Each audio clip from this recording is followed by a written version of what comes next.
balaan buute banne balaan buute jedhe abbaan lataa balaan buute maanguddoon maal ta'e ijoo bara kana safuu. Atina eginaan mootii koo atina eginaan yoonaan gaheeraa Yesuus koo ol galata koo.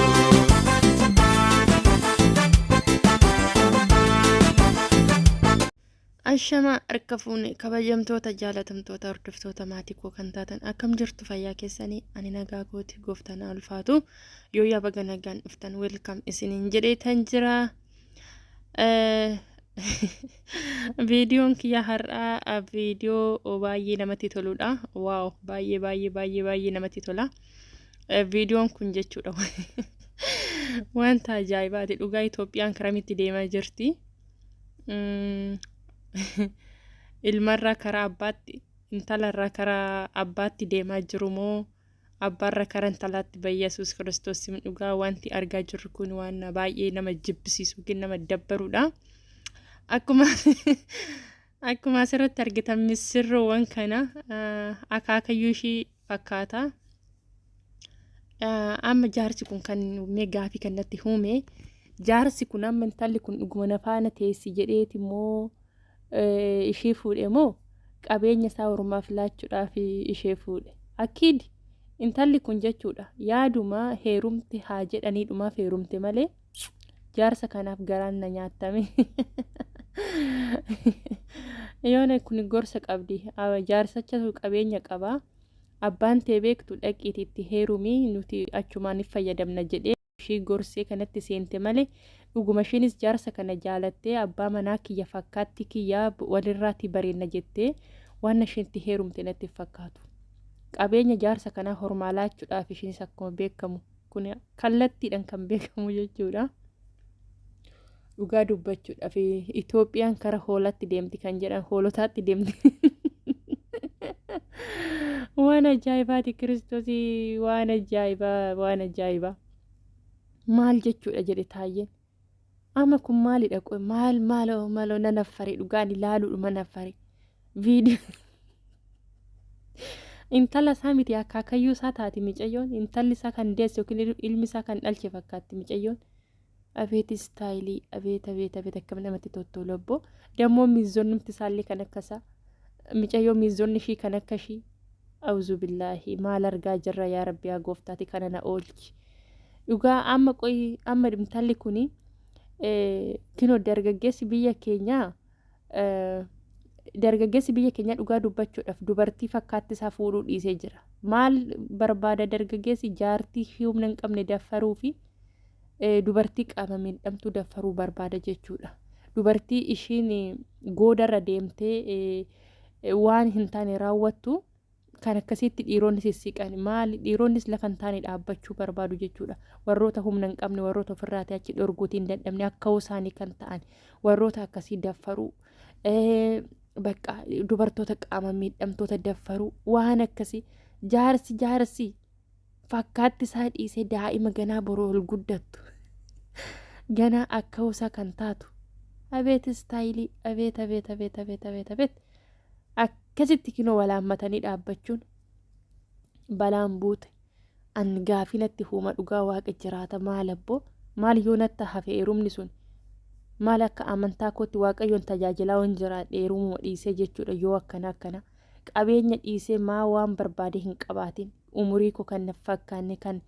dhaabbiidhaan naffakkaanne kan maal ulaagaa hundaan kan naffakkaanne maal hojiin bukkeessa dhaabbadha maali namni ofis saalfatu namni fuulduratti deema nan duubatti maa deema yaa Yesuus kooti na yaadadhu yaa rabbi adara dabarsitee jallootatti nan kennin. Dhugaa baay'ee nama dabbara. Amma fakkeenyaaf akkas jedhu jaarsi nama bulfata jaarsi amalaan nama bulfata maal jechuudha. Eeka humna maal qaba rukutee bulfataree amalumaan bulcha isheen garuu jaarsichatu miskiina isheen bakka barbaadde olte galtii qabeenya isaa jaa bakka shabalaa way qabeenya jaarsa kana muxuxu godhe kun guyyaa adii muxuxu intalli kan namaati. Micayyoon kun akka hidha ishiin nama biraa qabdi chiikii nama biraa qabdi akkasumatti hin beeksisti jaarsi kanuma kootaan mafaana jirti jedhee kinnoo warqii veelloo sargii muxuxu yaa rabbii miskiina nama raree dhugaa mee kan akkasaa guuttee ilaallatee fuudhu kan isarraa bareeddu maal jedha beeta ana sote harkamaan iyyuu hin qabsiisu cufaa gateetti qabatee dhaabbata yaa rabbi nu yaadadhu maal keessa jirra maaltu nutti dhufaa jira yaa rabbi yaa gooftaa abeet istaayilii maal gooti harka ol fanniste amma jaarsa miskiinaa sitti immoo nama raree kiristoos nama qabirii keessa kee fakkaata maali jireenya tutti waddade natti fakkaate miskiin wuuwee maloo rifeensirraa mullucci jedhe asiyyuu maddii warri kute istaayilii isayyuu akkam nama ajaa'iba miskii yaa rabbi yaa gooftaa nu yaadadhu am sorry baaba ay isheen argitanii katti ishiin mataa isaa keessa gadi ilaaltu tuffattee time amma dhuguman kana wajjin hin jiraadha jechaa jirti ishiin mataa namicha mataa malaaxaa wajjin hin jiraadha jechaa jirta si gadi ilaalte isa yoommoo istaayiliidha harka rarraastee qabde awuzu billaahi yaa rabbi yaa gooftaa waan ani ijaan arginarraan hin gahin waan an gurraan dhagee ijaan nan agarsiisin yaa rabbi adara dhugaa rabbi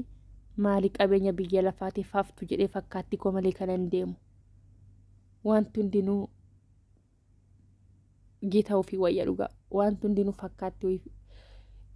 fakkaatti ofii wayyaa waan akkanaa kun hedduu nama dabbaraa siniin jedha hordoftoota koo viidiyoon kun baay'ee waan na ajaa'ibee fi dhugaa rabbi viidiyoon kun waan baay'ee na ajaa'ibee fan qabadhee dhufe dogoggora jiru naaf kalchaa dhugaa rabbi yaanii baay'ee tokko nama dhiba jechuudha haali biyya keenya mataa fi miila isaa walii wallaalamaa jira jechuudha dhugaa rabbi bara dhumaatiiti barri kuni bara baay'ee nama sodaachisu jechuudha maaltu akka ta'amaa jiru kana qofa miti baay'eetu jira jechuudha warroonni waan hin taane raawwatan wanta isaan irraatiif fakkaan wanta safuu yaani amma namni kunillee haa ta'u amma tokko kabajaanidha kan fuudhaa jiru bakki inni itti safuu cabsisin jiru amma tokko seeruma eegee fuudhee jira garuu fakkaatti isaa malee deeme wanti fakkaatti malee immoo hin bareedu jechuudha dhaabbinis maalis ta'e waan barbaadeyyuu haa ta'u fakkaatti ofii wayya jechuudha yeroo karaas deeman yeroo taphatanillee maal fakkaatti ofii wayya jechuudha waan barbaadeyyuu hoo ta'e dhugaa qabeenyaniin dogoggoruu sirrii miti qabeenya laalanii too deemuun sirrii miti qabeenya laalanii yoo deemanii lafan taane nama buusa jechuudha qabeenyi immoo biyya lafaa irratti hafti malee faayidaa takka illee hin qabu namni qabeenya biyya lafaa fudhatee deemu hin jiru jechuudha eenyumtiyyuu yeroodhaaf biyya lafaatti itti fayyada malee qabeenyi biyya lafaa mootummaa waaqayyoo nama dhaalchisu jechuudha namoonni yeroo baay'ee qabeenya laalanii dogoggoru jechuudha maalaani nama qaama guutuudha hojjedhee nan sooromuutii danda'a qabeenyi nama laalee lafa na fakkaanne dhaabbachuu irratti hafu wayya dhugaa dubbachuudhaaf taanan qabeenya sekondii takkatti gatanii deeman akka fixeessi ganamaa bishaan baay'ee bareedaadha garuu gaafa aduun itti bahee daqiiqa takkatti irraa dhabama jechuudha fixeessi yaani akkasidha jechuudha qabeenyi biyya lafa guyyaa irraati adda baanu hin beeknu jechuudha guyyaa lakkisnee deemnu hin beeknu sanaaf iyyuu qabeenya biyya lafaa fokkattuu kanaaf jennee fakkaatti ofii malee waan namarraati hin bareedne tokko raawwachuun hin barbaachisu jechuudha dhugaa baay'ee tokko kan nama dabbaru jechuudha dhugaa akkatti dubbatan nama wallaalchisa jechuudha waan biyya keenya keessa deemaa jiru hundaafiyyuu waaqayyo hubannaa fi ogummaa isaaniif haa kennu namni hubannaa fi ogummaa hin qabne hin kufa jechuudha dhugaa ba Yesuus Kiristoos waaqayyo nu haa yaadatu waan gochaa oollu hin beeknu waan dubbachaa oollu hin beeknu waan hojjechaa oollu takka ishee hin beeknu wanti nu gammachiisu waaqayyoon gaddisiisuu danda'a wanti nutti tolu waaqayyotti toluu dhiisuu danda'a yeroo baay'ee akka faallaa waaqayyoo deemnutti of ilaalla jechuudha dhugaa waaqayyo hubannaa fi ogummaa isaaniif haa kennu araara isaaniif haa baay'isu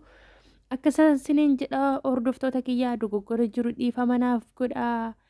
bakka itti dogoggoree koomentii keessatti naa barreessaa maattu si gashinaan hin jedhin adaraa keessanii akka siniin jechuuti jaaladhaa viidiyoo biraatiin hanga walitti deebinutti nagaannaaf turaa hedduu sin jaaladhaa hedduu sin kabajaa baay